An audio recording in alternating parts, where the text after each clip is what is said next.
এই সরকারের জন্য ইজতেমাটা একটা বড় চ্যালেঞ্জ। তৃতীয় পক্ষ যতদিন থাকবে, এটা ততদিন পর্যন্ত সমস্যার সমাধান হবে না। তবলিগওয়ালা মানে কি, এখানে সবাই থাকবে, সচিব থেকে শুরু করে একেবারে রিক্সাওয়ালা, মাছওয়ালা, তরকারিওয়ালা সবাই থাকবে, এটা নাম তবলিগ। তবলিগের মধ্যে শুধু আলেম থাকবে, এটা কোন তবলিগ? জাহেল না থাকলে আলেমের কি দাম? বাংলার জনগণ এখন আর বোকা নাই। আমরা সব দিক থেকে বৈষম্য শিকার। আমরা আল্লাহর উপরে ভরসা করি, আল্লাহ তাআলা অবশ্যই আমাদের জন্য রাস্তা খুলে দিবে। যারা রাজনৈতিক নেতৃবর্গ আছে, বিশেষ করে এই মুহূর্তে যারা বিএনপির লিডার আছে, বড় যারা শীর্ষস্থানীয় মুরব্বী আছে, এবং জামাত ইসলামেরও আছে, অন্যান্য রাজনৈতিক দল আছে, আমি আপনাদেরকে অনুরোধ করে বলবো, যেহেতু আপনারা জনগণ নিয়ে চলেন, আপনারা জনগণের পালস বুঝবেন। যারা জনগণ নিয়ে চলে তারা জনগণের পালস বুঝবে। এই সরকার হয়তোবা বৈষম্যহীন ছাত্র আন্দোলন তাদের ফসল, তাদের কুরবানির ফসল, এই সরকারের এক একজন এক এক ডিপার্টমেন্টে ছিল, ওনাকে এখানে বসায় দেওয়া হয়েছে।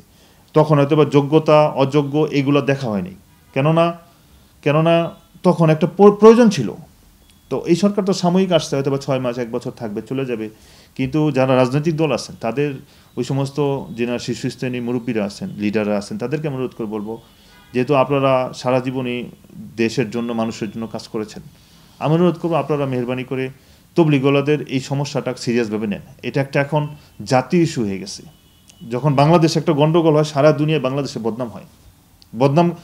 তখন মানুষ দেখে না যে হেফাজত করছে না জুবাইরপন্থীরা করছে, এটা দেখে না। তখন মানুষ দেখে যে আরে বাংলাদেশের গভর্নমেন্ট। এই জন্য অনুরোধ করব, আপনারা যারা রাজনৈতিক দল লিডাররা আছেন, যদি সরকারের সাথে এখনই বসেন, এটা আমার মনে হয় খুব শীঘ্রই।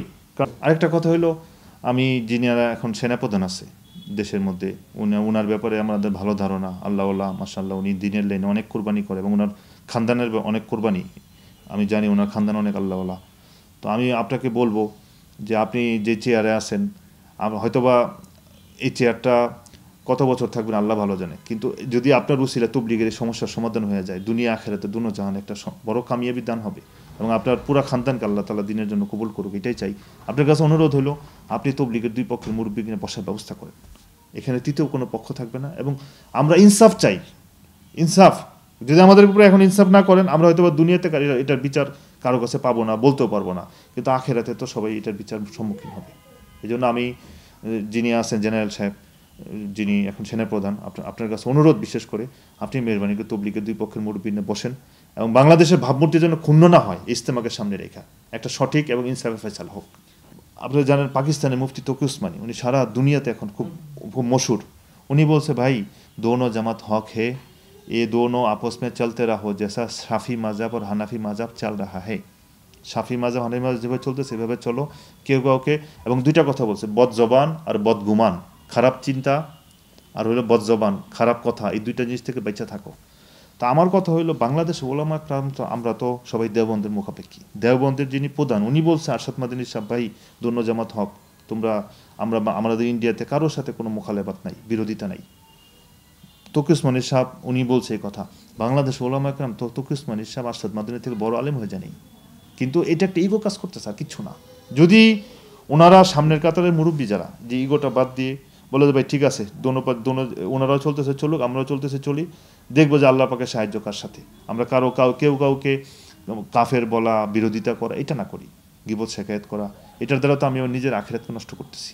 এটা তো একজন সাধারণ মুসলমানও বুঝবে, ভাই আমি তার গীবত করতেছি মানে আমি আমার আখিরাতকে নষ্ট করতেছি, এটাই আর কি। এখন ওনাদের একটা জিত কাজ করতেছে, যে আমাদেরকে সারা বাংলাদেশ থেকে নিষিদ্ধ করে দিবে, আমাদেরকে একেবারে নিশ্চিহ্ন করে দিবে, যেটা ওনাদের আসলে একটা, মানে এটা একটা কল্পনাতেই, এটা বাস্তবে কখন রূপ পাবে না। কারণ একটা ইজতেমার একটু প্রিপারেশন আছে।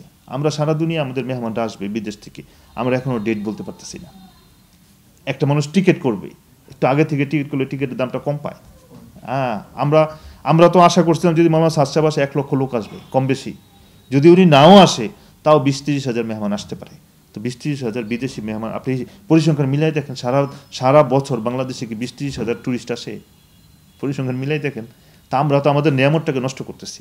এই জন্য অনুরোধ হইল, যদি সারা দুনিয়া যেরকম তবলিগ চলতেছে, কেউ কাউকে বাধা দেয় না, কেউ কাউকে কাফের বলে না, কেউ কাউকে অ্যান্টি হয় না, বিরোধী যায় না, হেফাজত ইসলাম হোক, জুবাইরপন্থীরা হোক, সবাইকে অনুরোধ করব, ভাই আমরা তো মুসলমান, আমরা আল্লাহকে বিশ্বাস করি, এক নবীকে বিশ্বাস করি, এক কোরআনকে বিশ্বাস করি।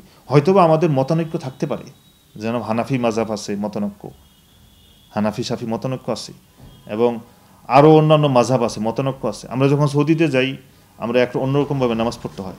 তো মতানৈক্য থাকতে পারে, কিন্তু এটার জন্য বিরোধিতা না গিয়ে আমার মনে হয় মুসলমান হিসেবে মহব্বত করা উচিত। যদি একে অপরকে মহব্বত করি, মাফ করে দিই, একসাথে চলি, ইনশাআল্লাহ মুসলমানের যে চরিত্র এটা ফুটে উঠবে। দেখেন কষ্ট লাগে কি জানেন, আমরা তরকারিওয়ালা, রিক্সাওয়ালা, মাছওয়ালা বা গরিব লোকদের কাছে বা যে কোনো কারো কাছে যখন তবলিগের দাওয়াত নিয়ে যাই, ভাই চলেন মসজিদে বয়ান হবে, তো এমন এমন কিছু মন্তব্য শুনতে হয়, আরে আপনারা হুজুররা ভালো না।